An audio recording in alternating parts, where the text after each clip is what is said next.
Hello everyone, I am Parthiban, welcomes you to SAP Views. இன்னைக்கு date 14/8/2025. இந்த வீடியோவை morning ஒரு 10:30க்கு ரெக்கார்ட் பண்ணிகிட்ருக்கிறேன். இப்போது MCC all India quota round 1 allotment release பண்ணிட்டாங்க. ரிலீஸ் பண்ணும்போதே அதில் ஒரு சில முரண்பாடுகள். இப்போ பார்த்தீங்கன்னா ப்ரொவிஷனல் அலாட்மெண்ட் ரிலீஸ் பண்ணாங்க. ரிலீஸ் பண்ணிவிட்டு அதாவது ரிலீஸ் பண்ண டேட்டு 12/8/2025. அதன் பிறகு அதில் ஏதாவது டிஸ்கிரிப்பன்சி இருக்குது அப்படின்னா 13/8/2025 காலை 11 மணிக்குள்ளே எம்சிசியினுடைய மெயில் ஐடிக்கு மெயில் பண்ணலாம். அதன் பிறகு நீங்கள் உங்களுடைய கொரீஸை மெயில் பண்ணிங்கன்னா அக்செப்ட் பண்ணிக்க மாட்டோம். அதன் பிறகு வரக்கூடிய லிஸ்ட்டு தான் ஃபைனல் அலாட்மெண்ட் லிஸ்ட் அப்படின்னு எம்சிசி ஒரு நோட்டிஃபிகேஷன் கொடுத்துருந்தாங்க. இப்போது அலாட்மெண்ட் ஆர்டரை டவுன்லோட் பண்ணிவிட்டு நிறைய மாணவர்கள் மற்றும் பெற்றோர்கள் ரவுண்ட் 1 காலேஜில் அட்மிஷனும் போட்டுக்கிட்டு இருக்காங்க. இப்போது அந்த அலாட்மெண்ட் லிஸ்ட்டை நீங்கள் நல்லா கோத்ரூ பண்ணிங்கன்னா அதில் என்னென்ன மாதிரியான மிஸ்டேக்ஸ் எல்லாம் நடந்துருக்குது அப்படிங்கிறத நீங்கள் புரிஞ்சுக்க முடியும். இதற்கான விளக்கம் எம்சிசி கொடுக்கணும். அது மட்டும் இல்லாமல் இதில் தவறுகள் அப்படிங்கிறது அலாட்மெண்ட்டில் நடந்திருக்குதா இல்லை உங்களுக்கு அந்த லிஸ்ட்டில் மிஸ்டேக்கா என்ன அப்படிங்கிறத தெளிவான இன்னொரு நோட்டிஃபிகேஷன் எம்சிசி கொடுக்கும் என எதிர்பார்க்கப்படுகிறது. இது மாணவர்கள் சார்பாகவும் பெற்றோர்கள் சார்பாகவும் எஸ்ஏபிவிஎஸ் யூடியூப் சேனல் சார்பாகவும் எம்சிசிக்கு வைக்கப்படும் ஒரு கோரிக்கை. சரி, இப்போது என்ன நடந்திருக்குது அப்படிங்கிறத ஒன் பை ஒன்னாக நம்ம பார்த்துடலாம். அதுக்கு முன்னாடி நீங்கள் இது வரைக்கும் இந்த வீடியோவை லைக் பண்ணாமல் பார்த்துட்டு இருக்கிறீங்கன்னா மறக்காமல் ஒரு லைக் பட்டனை ப்ரெஸ் பண்ணிவிட்டு பார்த்துருங்க. சப்ஸ்கிரைப் பண்ணாதவங்க சப்ஸ்கிரைப் பண்ணிவிட்டு பெல் ஐக்கானை கிளிக் பண்ணிவிட்டு பார்த்தீங்கன்னா நம்ம போடுற எல்லா வீடியோஸும் உங்களுக்கு அடுத்தடுத்தது நோட்டிஃபிகேஷனாக வந்துடும். மேற்கொண்டு கவுன்சிலிங் ரெலவெண்ட்டாக பெய்டு சர்வீஸ் தேவைப்படுது, 1-to-1 கவுன்சிலிங் கைடன்ஸ் தேவைப்படுது, ஆர் 1 or 2 டவுட்ஸ் இருக்குது அப்படின்னா ஸ்க்ரீனில் தெரிகிற என்னோடய நம்பருக்கு நீங்கள் காண்டாக்ட் பண்ணி உங்களுக்கான டவுட்ஸை த்ரூ பெய்டு சர்வீஸில் கிளாரிஃபை பண்ணிக்கலாம். இப்போ என்ஆர்ஐயில் ரவுண்ட் 1 அலாட்மெண்ட்டில் எந்த மாதிரியான தவறுகளெல்லாம் நடந்திருக்குது அப்படிங்கிறத பார்க்க போகிறோம். ஃபஸ்ட்டு பார்த்தீங்கன்னா உங்களுக்கு இதுதான் அலாட்மெண்ட் லிஸ்ட்டு. ஓகேங்களா? இது final allotment list. MCC all India quota round 1 final allotment list இப்போவும் வெப்சைட்டில் அவைலபிளாக இருக்குது. நீங்கள் அங்கே போயும் பார்த்துக்கலாம். ஓகேங்களா? இப்போது அந்த பிடிஎஃப்பை ஓப்பன் பண்ணி நீங்கள் என்ஆர்ஐ அப்படின்னு டைப் பண்ணி சர்ச் பண்ணிங்கன்னா உங்களுக்கு 557 பேருக்கு ஓகேங்களா மொத்தமாக all India quota round 1 allotment ஆனவங்களுடைய எண்ணிக்கை என்ஆர்ஐ கோட்டாவில் அலாட் ஆனவங்களுடைய எண்ணிக்கை எவ்வளவு? 557. இதில் என்னங்க சார் சீட்டிங் இருக்குது அப்படின்னா 557 பேர்த்துக்கு all India quota round 1 MCC என்ன பண்ணியிருக்காங்க? அலாட்மெண்ட் கொடுத்துருக்காங்க. இது நிஜமாலுமே ஹாப்பியான நியூஸ் தான். அதில் இங்கே பார்த்தீங்கன்னா அலாட்டட் எப்படி சார் கண்டுபிடிக்கிறது? அலாட்டட் என்ஆர்ஐ ப்ரியாரிட்டி 1 இந்த மாதிரி எல்லா பேஜ்லையும் இருக்கும். இதில் உங்களுக்கு உதாரணத்துக்காக ஒரே ஒரு பேஜை மட்டும் ஸ்க்ரீன்ஷாட் எடுத்துருக்கிறேன். வெப்சைட்டில் இருக்குது, நீங்கள் டவுன்லோட் பண்ணியும் இதை நீங்கள் பார்த்து கொள்ளலாம். சரி, இப்போது அடுத்த பேஜ் பார்த்தீங்கன்னா உங்களுக்கு என்ன இருக்குது? அந்த பிடிஎஃப் இருக்குது. இந்த பிடிஎஃப்பை இப்போது உங்களுக்கு டவுன்லோட் பண்ணி வச்சுருக்கிறேன். எந்த பிடிஎஃப் அப்படின்னா நேற்று மாலை ஃபஸ்ட்டு ப்ரொவிஷனல் லிஸ்ட்டு டைம் முடிஞ்சு என்ன பண்ணாங்க? ஃபைனல் லிஸ்ட்டு ரிலீஸ் பண்ணுறதுக்கு முன்னாடி ப்ரொவிஷனல் லிஸ்ட்டை ஒரு 30 to 45 மினிட்ஸ் அப்படியே என்ன பண்ணிட்டாங்கன்னா ரிமூவ் பண்ணிட்டாங்க. அதுக்கு ஒரு வீடியோ போட்டிருந்தேன். வீடியோ போட்டுட்டு அதன் பிறகு மாணவர்கள் மற்றும் பெற்றோர்கள் கேட்டுக்கொண்டதற்கிணங்க அந்த வீடியோவையும் நான் எடுத்துட்டேன். சரி, இப்போது இதில் 6/8/2025 இந்த டேட்டில் பப்ளிஷ் பண்ண, அதாவது எம்சிசி ரிலீஸ் பண்ண இந்த எலிஜிபிள் லிஸ்ட்டு யாரெல்லாம் என்ஆர்ஐக்கு அப்ளை பண்ணாங்க, அதில் எலிஜிபிள் லிஸ்ட்டு எத்தனை பேர் அப்படின்னு ஒரு 10 பேஜஸ் இருக்குது. ஓகேங்களா? இந்த 10 பேஜில் ஃபஸ்ட்டு பேஜ் பப்ளிக் நோட்டீஸ், அதை நம்ம விட்டுடலாம். மொத்தமாக பார்த்தீங்கன்னா 9 பேஜ் இருக்குது, 9 பேஜஸ் இருக்குது. இந்த 9 பேஜில் ஃபஸ்ட்டு பேஜில் 49 பேர், மற்ற பேஜ்லையெல்லாம் 50 இருக்காங்க. ஓகேங்களா? நான் என்ன பண்ணிட்டேன் அப்படின்னா, உங்களுடைய புரிதலுக்காக மொத்தம் 9 பக்கங்கள் இருக்குது இந்த பிடிஎஃப்பில். இந்த 9 பிடிஎஃப்பில் அப்ராக்சிமேட் கால்குலேஷன் போட்டால் இந்த பிடிஎஃப்பில் 9 பேஜஸ் இருக்குது. இந்த 9 பேஜில் ஒவ்வொரு பேஜுக்கும் 50 பேர் அப்படின்னு எடுத்தாலுமே 9 × 50 எவ்வளவு? 450 பேர் தான் எலிஜிபிள் லிஸ்ட்டில் இருக்காங்க. கரெக்டுங்களா? நான் சொல்கிறது உங்களுக்கு கிளியராக புரியும்னு நினைக்கிறேன். மொத்தமாக 10 பேஜ் இருக்குது இந்த பிடிஎஃப்பில். இந்த 10 பேஜில் ஃபஸ்ட்டு பேஜ் வந்து நோட்டிஃபிகேஷன், அந்த ஒரு பேஜை மைனஸ் பண்ணிடுங்க. மிச்சம் 9 பக்கம் இருக்குது. இந்த 9 பக்கத்தில் செகண்ட் பேஜில் 49 பேர் தான் இருக்கிறாங்க.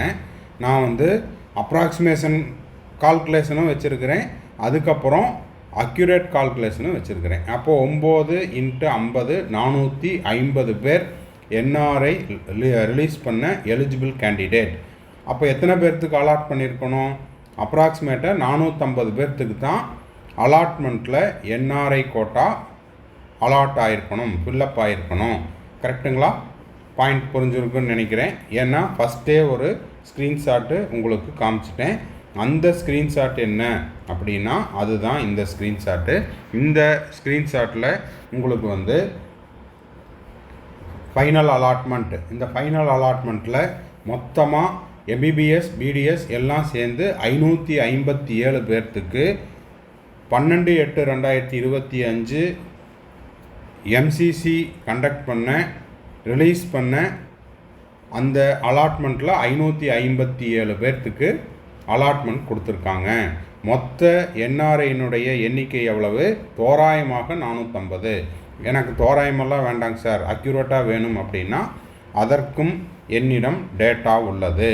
இப்போது அந்த என்ஆர்ஐ எலிஜிபிள் கேண்டிடேட் பக்கம் வாரியாக செகண்ட் பேஜில் 49 பேர் இருக்காங்க, தேர்டு பேஜில் 50 பேர் இருக்காங்க, ஃபோர்த்து பேஜில் 50, ஃபிஃப்த்து பேஜில் 50, சிக்ஸ்த்து பேஜில் 50, செவன்த் பேஜில் 50, எயித்து பேஜில் 50, நைன்த்து பேஜில் 50, 10th பேஜில் 34 பேர் மட்டுமே உள்ளனர்.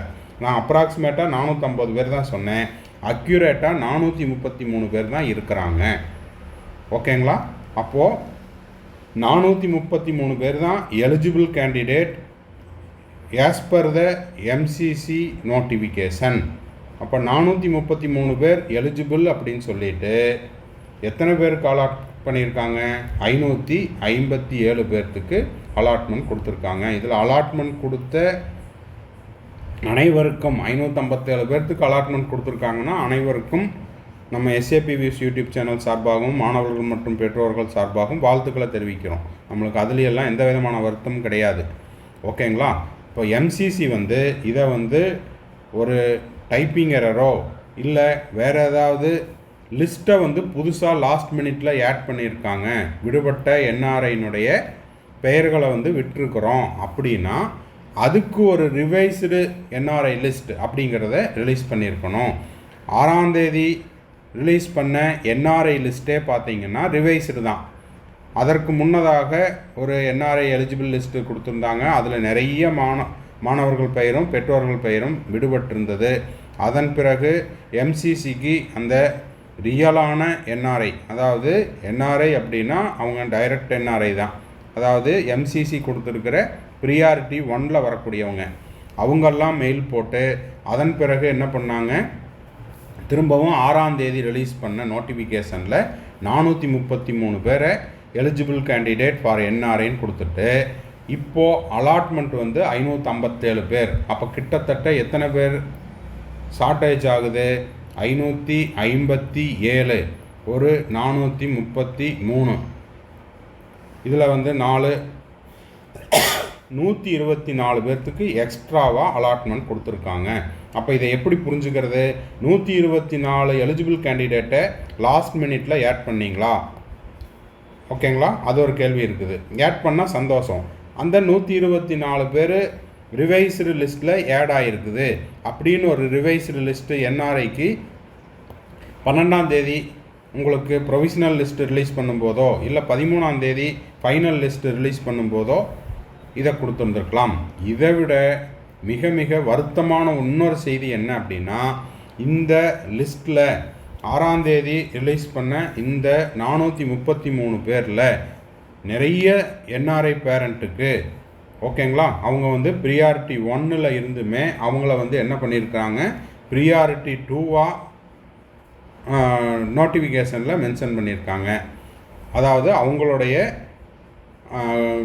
கேண்டிடேட்னுடைய ப்ரொஃபைல் பேஜில் பார்த்தீங்கன்னா ப்ரியாரிட்டி 2, ஆனால் அவங்க பேரண்ட்டு வந்து என்ஆர்ஐ தான்.